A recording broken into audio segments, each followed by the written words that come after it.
All right. So this is going to be my story, and I want you to listen up. If you got somebody in your life, and maybe you're a Christian and you've been praying for them for a while, and you have not seen any results, stop whining, because God has a plan. Now, what do I mean by God has a plan? I'm talking about the guy sitting in front of you right now who has a ministry, elite pastor of a church, has a podcast, and now a YouTube channel. I have thousands of dollars of equipment in video and photography and all types of gear, and now microphones and a desk and chairs and this whole setup. And that was, 2014, I was arrested for possession of a controlled substance. 2014 is 2023. It's 9 years ago. Let me tell you my story. So let me tell you my story. Sorry, I just had to use it one more time. I just have too much fun with sound effects. So I started off, let me go back a little bit further than 2014. My childhood was significantly better than any other person's on the planet that I knew. Let me explain that. So I started off on, you know what an evangelist is? They travel from church to church. So my mom and dad met while my dad was traveling around. I believe he had a little motorcycle that he was pulling a little trailer behind, and he would travel around. He's from Southeast Missouri. If you look on the map, I guess you could look on a digital map now. I was going to explain what a paper map is to some of you youngsters, but if you look on a map, there's a little boot-looking thing. They call it Boot Hill, sticking off of Missouri. It's there. There is nothing but farmland, and you can see as far as the eye can see. There's no trees. There's no nothing. It is just perfectly flat. So all you flat earthers probably would feel very at home there. Then they meet, they marry, they are traveling, they're preaching, they're singing, they're doing all these things in ministry. And then they find out they are having a little child. And she was with child. And so that right there started them slowing down a little bit. Now, I'm not 100% sure on the time frame of when they stopped and when they decided to become pastors or when God moved them in that direction. And when I say God moved, and if you aren't familiar with that language, we believe as Christians that, and we submit as Christians that God orders the steps of the righteous. That's his word. So we're supposed to be, let me back up. We're supposed to be led by God in everything in our lives. I'm going to tell you a little bit about how crazy I allowed God to be in my life in just a second. So they slowed down. They became pastors. I was, I think, an infant in their first church. And in this first church, all of the fun stuff happened. The first church was their, let's just call it a Jesus boot camp. And it was terrible, but they learned a lot of things. Well, moving on, let's fast forward a little bit. We're now established and living in Missouri from K through 6th grade for me. At this time of frame, I have a younger brother. He's 4 years younger than I am. He actually has his own live stream and podcast on Rumble. And we had the perfect established family. Now, what do I mean by that? My parents, they had jobs. We never went without food. We weren't rich by any means. I mean, my dad was a pastor. I don't know if he worked other than the pastoralship outside of the home, but I think my mom worked a job. I think sometimes 2 jobs, like at a doctor's office or something like that. So all of that being said, in all of the kids, and then you go on in from 7th grade to graduating high school. Now God moved our family to Texas. That's where we lived here in East Texas. And I rarely knew anybody else in my school that had the stable Christian, always in church, parents that were still married, you name it, good biblical principles to live my life. Some of you may think that the Bible is stupid or invalid or whatever, but I guarantee you, if you never turn to Jesus, but you use the Bible as good principles to live by, you're going to have an amazing life. That's just facts. So all this to say that this is my high school thing.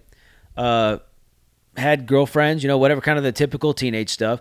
But I didn't go out. I didn't drink. I didn't go out with anybody. Some of the kids that I knew, they smoked marijuana, like our senior night, I guess it was, a little senior party thing. Someone rolling up blunts and things like that. And I'm like, that is so stupid. I was raised that drugs are dumb and they only make you dumber. So with that being said, I graduated.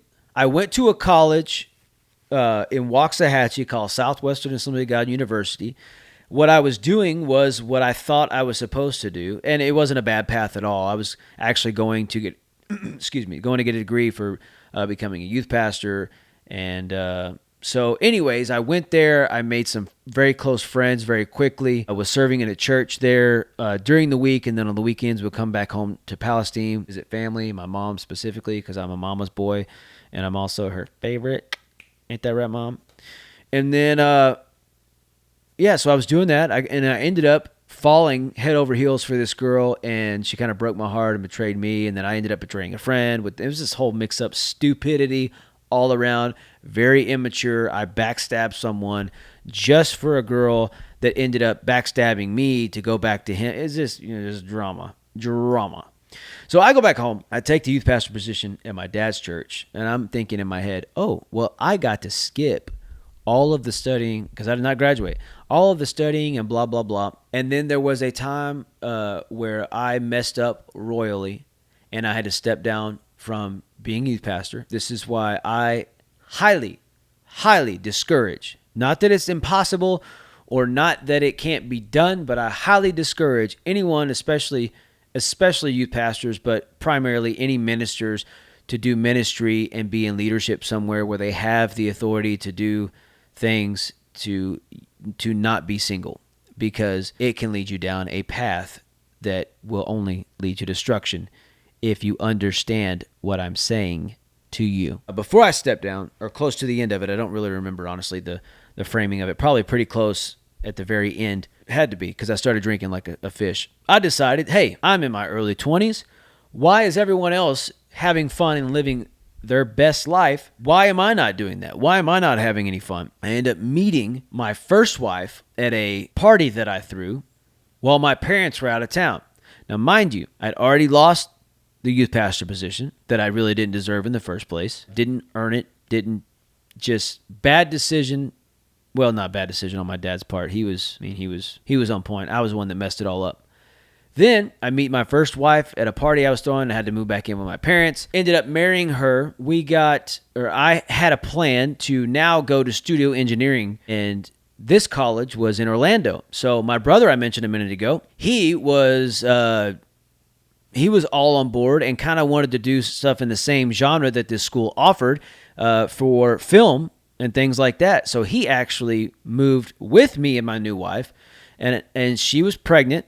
And so in that whole situation of being in Orlando, I decided, apparently somewhere along the way, that being a good new father and husband, that I was going to start going out to clubs because I was making friends at the college. Now, this is not Southwestern. There was drinking there. I mean, obviously, just because you go to a Christian university does not mean you are Christian. It probably means your parents are, and they're paying for it, so you kind of go wherever the money is. So going to Orlando, bought a house. Actually, my mother bought a house. I told you I was a mama's boy. I have great favor in her eyes. But she was she got sick, and they ended up winning a lawsuit for something that legally I can't say. But it made a way where they could be able to furnish a home for us. So we were able to go. It was my brother's first time in college. It was my second time. And while I'm going to college, I'm making friends that are not Christians. And so my point with telling that part of the story is, just like that first video we watched,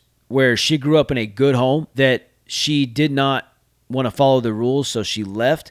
I had no rhyme or reason why I went the way that I went, except for, now listen to me, if you're a parent and you're having issues with a younger child or a teenager or a young adult child, whatever, there's all kinds of situations and avenues you can go down. Understand that if it could be a failure to launch issue, which means you babied them their entire life and now they're adults and they don't know what to do. Or situations happen, divorce, chaos, all kinds of things to move back home. I think in the total of my adult life, I maybe moved back home 4, 5. I'm not even 100% sure. I'm not going to say loser because I don't want you to think that I'm saying that about those people. But for me, I was a loser and a deadbeat all around. Terrible husband, terrible father, terrible son, terrible favorite son. I was not fit to be anyone's favorite. That being said, in Orlando, started going out to clubs because the friends I made, they knew Orlando. They were from Orlando. They were around there. And I was coming from Palestine. I don't know what the population is of Orlando, but I know that the population of Palestine is like 17,000. So you go take a boy who has never lived in a big city, that never really spread his wings or sown his wild oats, and you take him to a big city where there's a club on every corner. And I don't know if you know what dubstep is, but it reminds me a little bit of this, honestly. But like whoa, whoa, whoa, whoa, whoa, whoa, like that whole wobble, wobble, wobble. And I thought that music was awesome. And then on top of that, I could drink forever and I would never get hungover. It was the perfect combination. So as I'm ruining my marriage and ruining also my education, because it's hard. And I wasn't hungover, but I had that kind of feeling in my stomach. So I was going out a lot. It was to the point where it wasn't a weekend thing. And my justification on this, not going out, but justification on not working, which if I was working, I wouldn't have had the time to do that, is that my part of it was my mommy helping me. And then my wife at the time, part of it was she worked at Walmart. So she worked at the Walmart across the street from where we lived.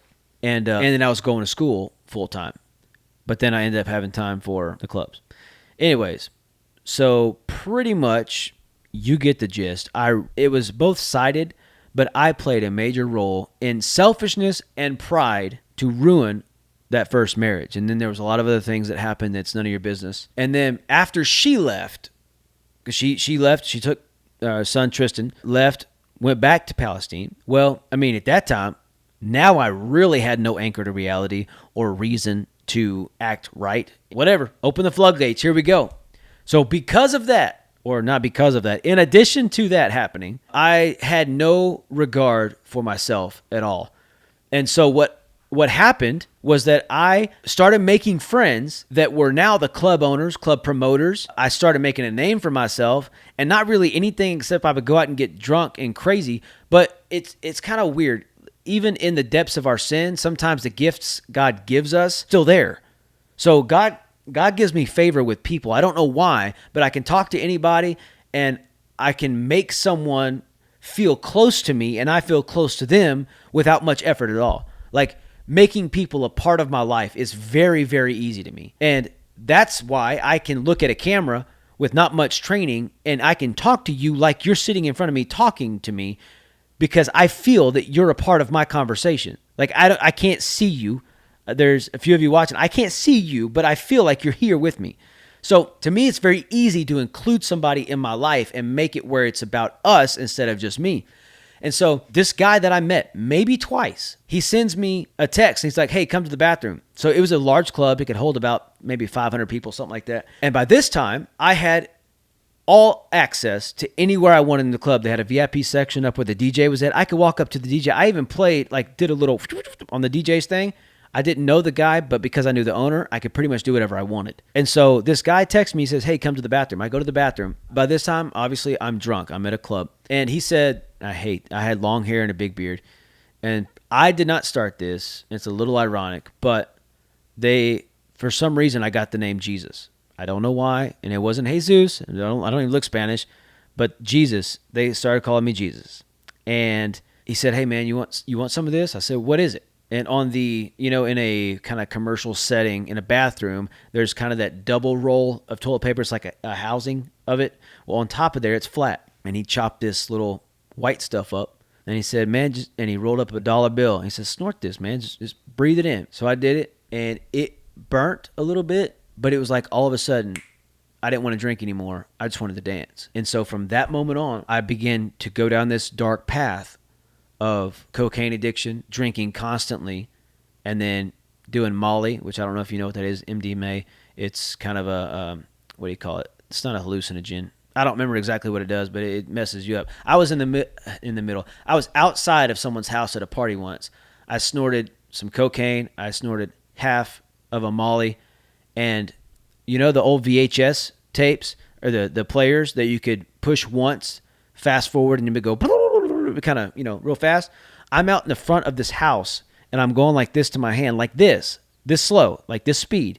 But to me, through my eyes, it looked like it was going over and over and over again real fast. But it wasn't. It was like slow motion like this. And that night I touched a snake, which I've never done that ever again. But it was cool because you could feel, it makes your hands like cool and feel very weird. And everything is very heightened, sensitive. And so I started down this dark path of experimenting with different drugs. And then it got to the end of my Orlando excursion because my mother decided for some rude reason she wasn't going to pay for my stuff anymore. Oh, I forgot too. While I was in Orlando, I also, after my ex-wife left and she took the kid and I started down this path, one night I ended up rear-ending this car, leaving the club. I was taking a friend home. I was supposed to go the other way, but I went this way, and because the guy asked me to take him home instead of go to the party that I was supposed to go to, that I was actually a part of making happen. And this girl either slammed on her brakes in front of me or didn't go when the light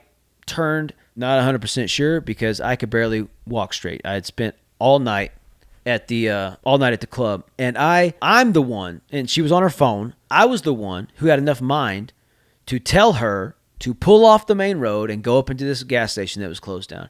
And so I called the cops and the ambulance. Stupid. And I sit there and waited to make sure that she was okay, and I got arrested. Not only that, but there were about 50 beer cans in the back floorboard of my little car. And it wasn't that I was drinking them then. It was just over time, we throw them back there. And they, for some reason, they said they could charge me for each one that was back there to say that I was drinking them, but they knew that I didn't. None of them were cold. There was no wet. They weren't wet at all. They were all dried out. It was just trash is what it was. But God spared me on that, but I did get arrested. And so the judge next morning, I got on probation. They sentenced me and all this stuff. Well, then I ended up getting in trouble, finally getting out. Well, then they put a boot on my car, and then they took my license. And so because they took my license, they put a boot on my car. Well, then I couldn't get a job, but a part of the probation was I had to get a job. I had no one that lived around there. Everybody that I knew left. So went to my mom, and I said, listen, I've been stupid for too long. And I didn't tell her all the depths of everything that I was doing, which I think my brother did, Jonathan. But it was time for me to start acting like an adult.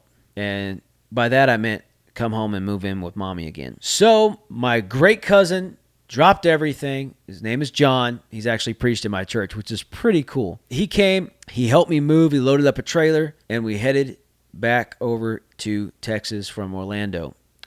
So my son was born in Orlando. He's a Florida baby. So he's cheering for DeSantis, I think. But I get back to Palestine, and there's some unforeseen circumstances of things that I, at the time, hated, had no control over. I thought I was going to fix some things that I messed up in my life and ended up not having control over whether they were going to be fixed or not. Well, and because, of course, like a good alcoholic trying to fix her life and now a cocaine addict, I thought that because she, meaning my ex-wife, wouldn't fix things and the way things went, that I had every right to then start drinking again. But now I was back home at my parents' house, so let's just start this bad boy over again. Let's throw a kegger. So I start on the alcohol journey again. I'm seeing old friends. I'm inviting anybody I could. My parents had this massive 4,000 square foot house with the big in-ground pool and hot tub and, the perfect remedy for a bunch of morons to get together and get drunk. And there's this guy, I don't know how long I've been doing the partying thing. There's this guy that came, and he came back to one of the counters in one of the bathrooms, and he said, hey, man, have you ever tried cocaine? Of course I did. He knew I did. He said, here, you'll probably like this. Try this. So he took his little knife or whatever and crushed it up, and it looked almost like glass. I said, well, what is it? He said, well, you like cocaine, you'll like this. It's just like cocaine, except it lasts longer and it's cheaper. And so I'm like, well, that's a no-brainer. I like a good deal just like the next guy. And so that started down my path, hooked on meth. I didn't know it was meth at the time. I had never seen meth. I never, as far as I knew, never seen anybody on meth. I've never heard really any stories on meth. Had no context of what meth was at all, except for the little story I was given in the pitch of it It's cheaper, and it lasted longer than cocaine, which was, hey, right up my alley. And so I can't tell you how long it was from that day to the day that I got arrested. I have no clue. But I do know that I got super skinny. And in this, before I got arrested, I'm not sure how long. My dad could probably tell you. Praise God for that relationship that was fixed. But he kicked me out. So without putting anybody else's personal business, pretty much I didn't have my mother's protection anymore. And that left it wide open for my dad to kick me out. Because he didn't necessarily know that I was on meth, but he knew that something was wrong. Like I was a key point factor of my parents arguing, because I would get high and then I would start doing stuff to help around the house. You can't get a job if you're hooked on meth, because for what, you don't take showers. You don't care about hygiene anymore. 2, it's hard to pass a pee test when you have that trash in your system. 3, you just look like it. Like my hair was down to there. My beard was down to here. I didn't care what I looked like. My hair was always greasy because I didn't take showers.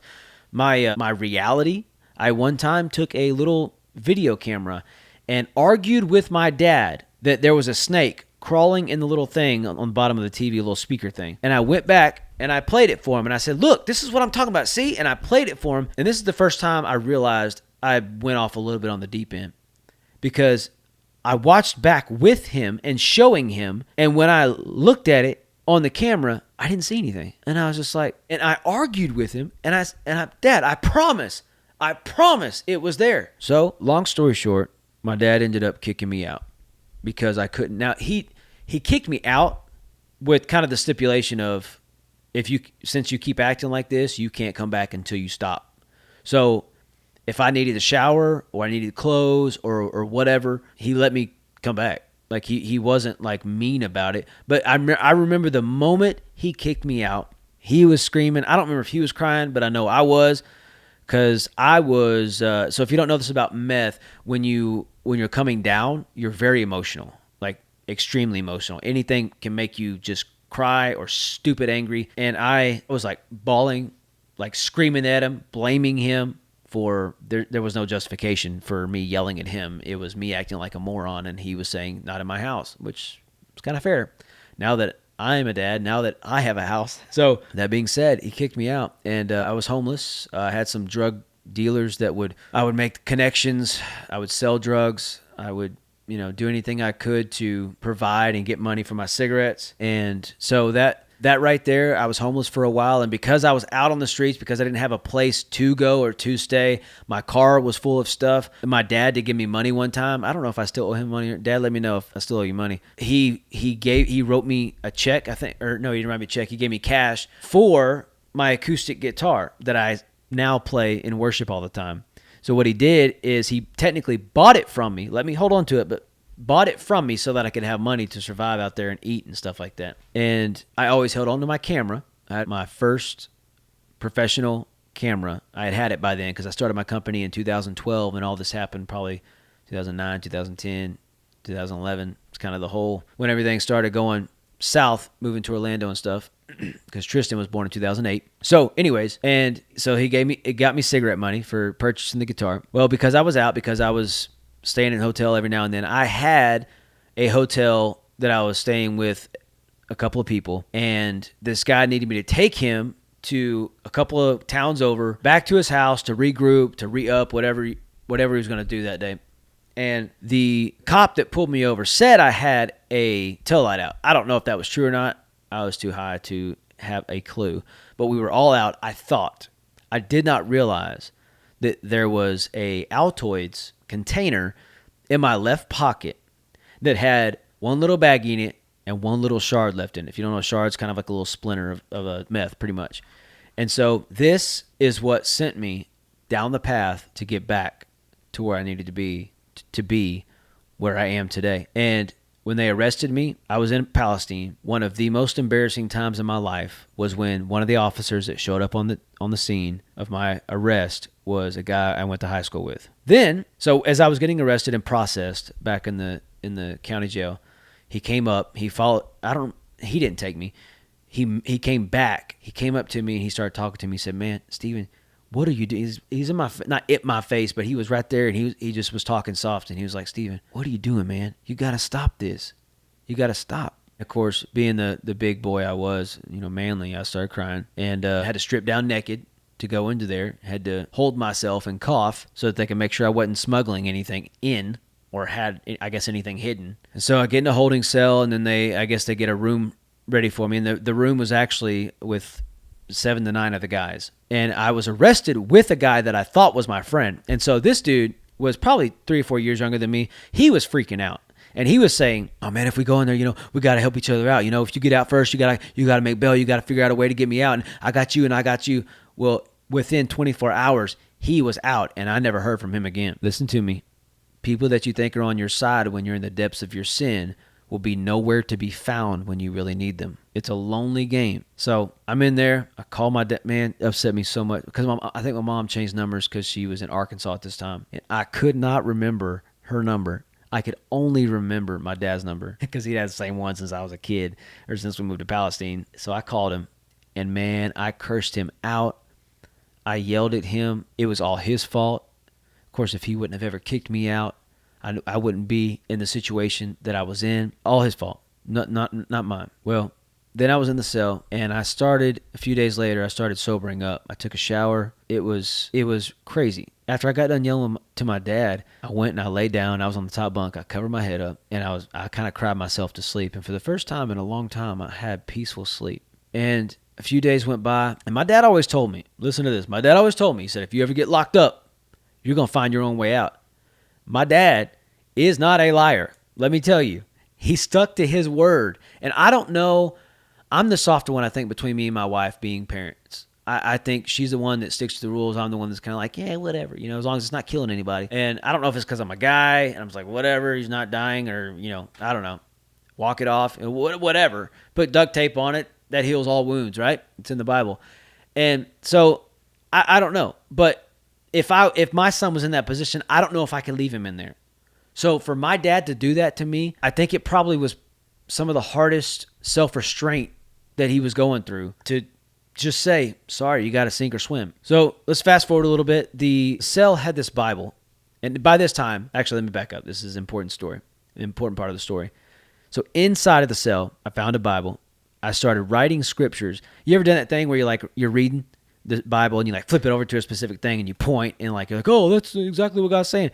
I literally did that 6 times, and it was exactly what God needed to say to me. And then I started writing it down on paper, and I started handing it out to people in the jail cell below me, like in the bunks. And this new guy came in. So we're bringing new people in and getting people out. This new guy came in, and he comes in, and all of a sudden these guys group around him at the table in the center. And he said, or I hear somebody say, hey, Jesus. I don't know why they started calling me Jesus too, but I guess I looked like him. I was trying to be Christ-like, apparently. They said, hey, you want to come over here? Apparently the guy had a bag of meth that he had in the toe of his shoe on the inside, and he ended up smuggling it in, and they didn't catch it. And that was the first time. I knew visitation was coming up, and I wanted to see my dad through sober eyes, and that was the first time I ever said no to meth since I started. And that was a pivotal point for me. I didn't know how to say no to things. If everybody else was doing it, I was like, yeah, why not? I'm the party guy. Let's just do it. Let's party it up, yo. So that began to turn the wheels in my head. So I met my dad. Of course, I was crying again, big man, crying, and I'm in the line with these other guys at Glass looking to their people, and I'm seeing people in there that I went to high school with that had promising athletic careers, and now they're in there. Same thing with them. They were hooked on stuff. Well, long story short, God orchestrated where this guy that was in the cell with me, his dad was a bail bondsman. And so I ended up selling my car to them and signing it over to them to get out of jail. Well, when I got out of jail, it didn't take nothing but a day or two to be right back at it. I didn't have a car now, so I got it delivered to the house. And then I got picked up. I got taken to this drug lord's house in the area. And I had a little bit of cash, and I gave them the money and said, hey, go get me some more. Let's get a little 60 worth, whatever. I fall asleep. When I wake up the next day, the guy who went to get it is back. He doesn't know where my stuff is. There was a girl that was laying on a bed over in the corner. She said she had no clue where it was at, but she was wide awake. They will lie to you. Well, nobody ever found it. Nobody ever knew what. And all of a sudden, something clicked in my head. And I'm like, why am I doing this to myself again? The people that are supposed to be my boys. Someone is lying. Someone stole from me. And they took the last money that I had. Why am I hanging out with these people again?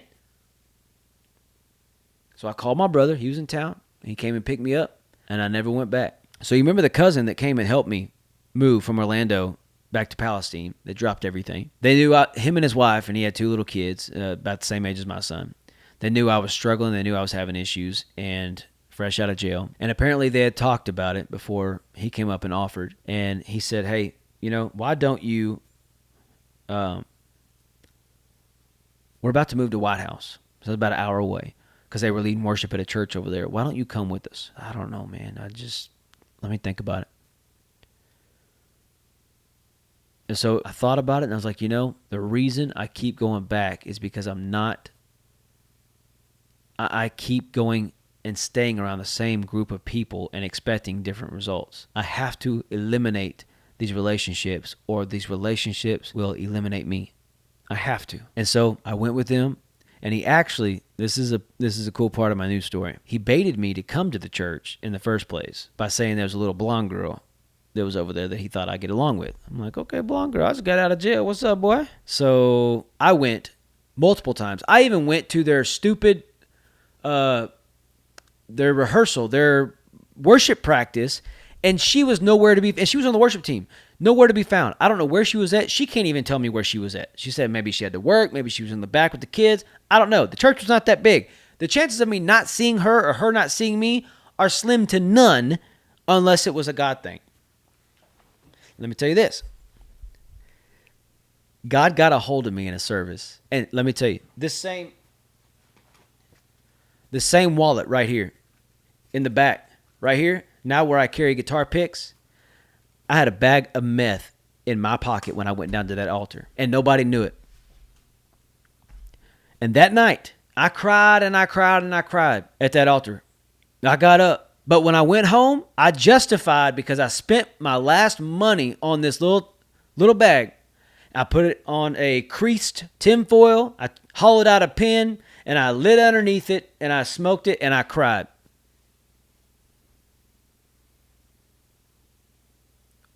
We oftentimes will justify going back to some sin for whatever reason. Fill in the blank with whatever you want, and it's never worth it. I didn't even get to enjoy it because I felt so guilty and so dirty because I knew it was not what I was supposed to do, but I did it anyways because I tried to justify it.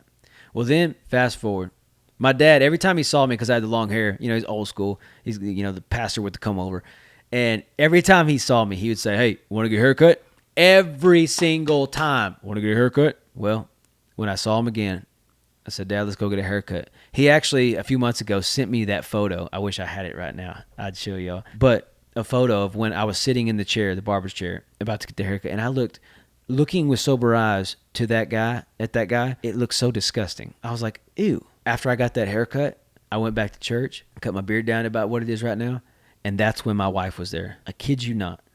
I shook her hand. I asked what her name was. She told me, and I was so dumbfounded, I couldn't even remember what she said.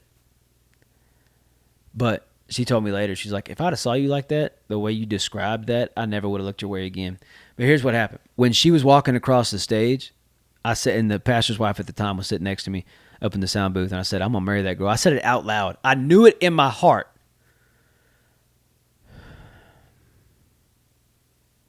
All that to say, the gospel of Jesus Christ.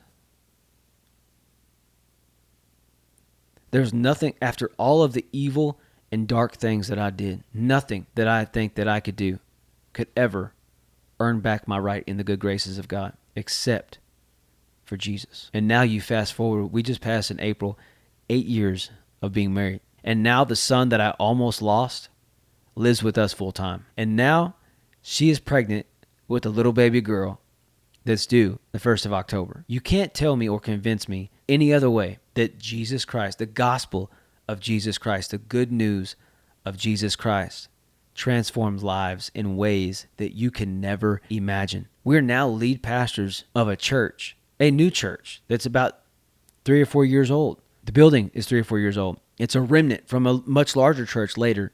And now it's been rebranded and completely redone, just like God has done to my life. And now he's set us up in ways. He's given me a passion for photography and video work.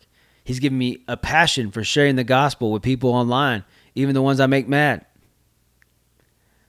The gospel of Jesus Christ is something that every single person that proclaims faith in God should be sharing, because it has the power to transform lives. And you never know the person you're sharing Jesus with, where their story can lead. You never know what lives and what the echo, what the ripple will do for two people from the story you shared of Jesus across generation to generation, from person to person, people you'll probably never meet, but because you decided to be faithful and to share the gospel and to share the good news of Jesus Christ, that lives were changed, transformed, regenerated, renewed, and restored. That is the power of the gospel. Thank y'all for watching today. Make sure that you go to our YouTube channel and you subscribe. We've reached over 1,100 subscribers right now on the YouTube channel. Make sure that you hit the bell notification. What that does is that tells you when I go live. That tells you when I post videos.